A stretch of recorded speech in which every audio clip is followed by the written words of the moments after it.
नमस्ते दोस्तों। आइए इस मॉड्यूल द्वारा हम समझते हैं माहवारी संबंधित भ्रांतियाँ और उनके सच। आमतौर पर माहवारी को लेकर लोगों के बीच कई तरह की भ्रांतियाँ प्रचलित हैं। माहवारी को लेकर ये भ्रांतियाँ दादी नानी के ज़माने से चली आ रही हैं। इन्हीं भ्रांतियों के साथ पली बड़ी युवाओं के मन में कुछ ऐसी धारणाएं बनी हुई हैं जो कि पूरी तरह से गलत है। मीनू एक 13 साल की लड़की है जो कि बहुत सक्रिय और खुशमिजाज है। वह नियमित रूप से विद्यालय जाती है।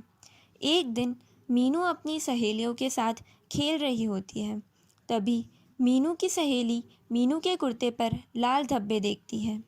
मीनू की सहेली उसे विद्यालय की मैडम के पास ले जाती है।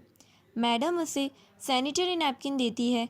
वह उसे कैसे लगाना है समझा देती है। जब मीनू सैनिटरी नैपकिन लगाकर वापस आती है तब मीनू और उसकी सहेली मैडम से माहवारी संबंधित भ्रांतियाँ पूछती है, जिस पर मैडम उसे उनका सच बताती है। मैडम, क्या माहवारी एक अभिशाप है? नहीं मीनू, यह सामान्य वृद्धि का सूचक है। इससे महिला का शरीर संतान उत्पन्न करने के लिए तैयार होता है। अतः यह अभिशाप नहीं, यह तो वरदान है। मैडम, अक्सर माहवारी के दौरान महिला को अशुद्ध बोला जाता है। क्या ये सही है? मीनू, यह बिल्कुल गलत है। यह तो सामान्य प्रक्रिया है। माहवारी का रक्त शरीर का ही भाग है जो उपयोग न होने पर बाहर आ जाता है। महिला को इसलिए अशुद्ध या गंदा कहना गलत है। मैडम, मैं समझ गई। माहवारी का खून शरीर का ही भाग है, इसलिए माहवारी के खून को गंदा कहना गलत है। बिल्कुल सही मीनू। माहवारी का खून नियमित रूप से बहने वाले खून के समान ही होता है।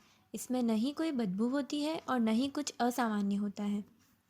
मैडम, मैंने अपनी दोस्त से सुना है माहवारी के वक्त कपड़ों में दाग लगने का मतलब है माहवारी खुलकर आ रहे हैं। नहीं मीनू, दाग लगने का मतलब है आपने पैड सही से नहीं पहना है या फिर पैड पूरा गीला हो चुका है और उसे बदलने की ज़रूरत है। मैडम, क्या माहवारी के दौरान स्नान से मांसपेशियों में ऐंठन होती है?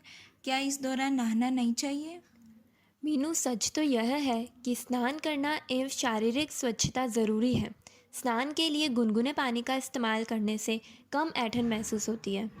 मैडम, मुझे माहवारी 7 दिन तक रहती है और मम्मी को 4 दिन तक। ऐसा क्यों?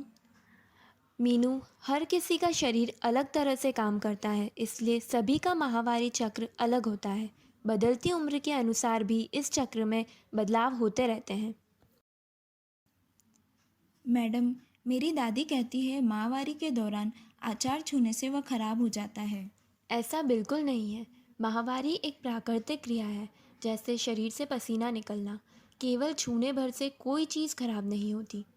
मैडम, और ये भी कहा जाता है कि इस समय पापड़ मंगोड़ी आदि बनाने से खराब हो जाते हैं।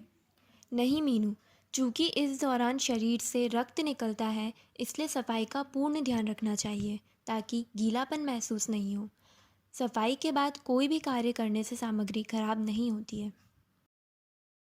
मैडम, माहवारी के दौरान मंदिर या रसोई में नहीं जाना चाहिए?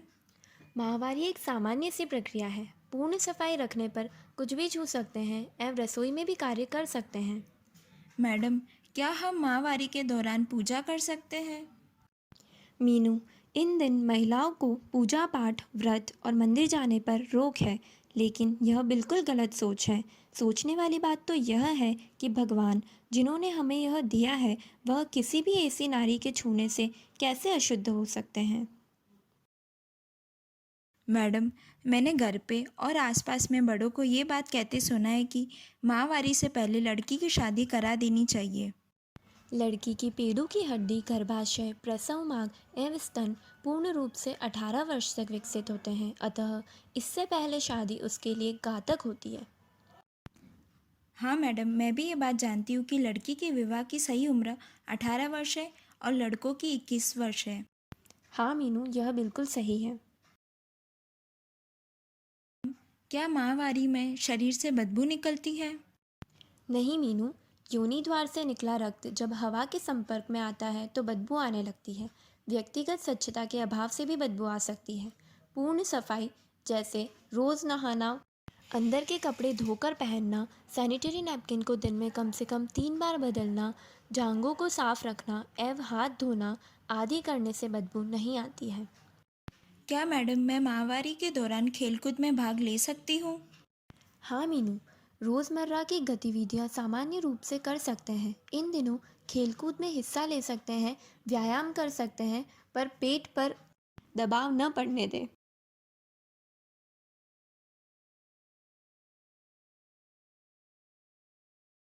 आइए दोस्तों, अब जानते हैं कोरोना जैसी बीमारी के बारे में और साथ ही इसके कुछ लक्षण और इससे बचने के उपाय के बारे में।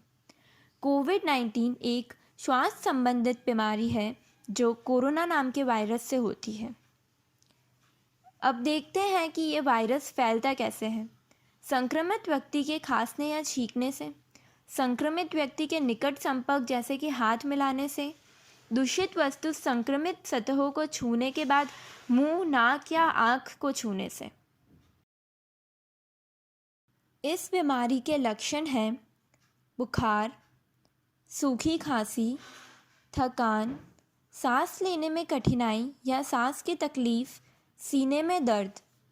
संक्रमण होने पर पहले बुखार होता है, फिर सूखी खांसी होती है, 1 हफ्ते बाद सांस लेने में परेशानी होने लगती है और मरीज को अस्पताल में भर्ती करना पड़ सकता है।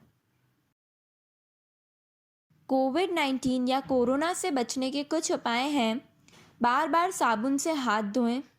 अगर कोई खांस या छींक रहा है तो उससे उचित दूरी बनाए रखें। अपनी आँखें, नाक या मुंह को न छुएं। खांसने या छींकने पर अपनी नाक और मुंह को कोहनी या रुमाल से ढक लें।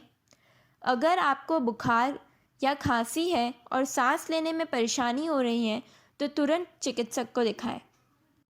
साथ ही अगर आप कहीं बाहर जाएं तो अपने मुंह को मास्क से ढककर ही निकलें। सारे मॉड्यूल्स यहीं समाप्त होते हैं। आशा है कि आप यह जानकारी अन्य बालिकाओं व महिलाओं तक पहुंचाएंगे।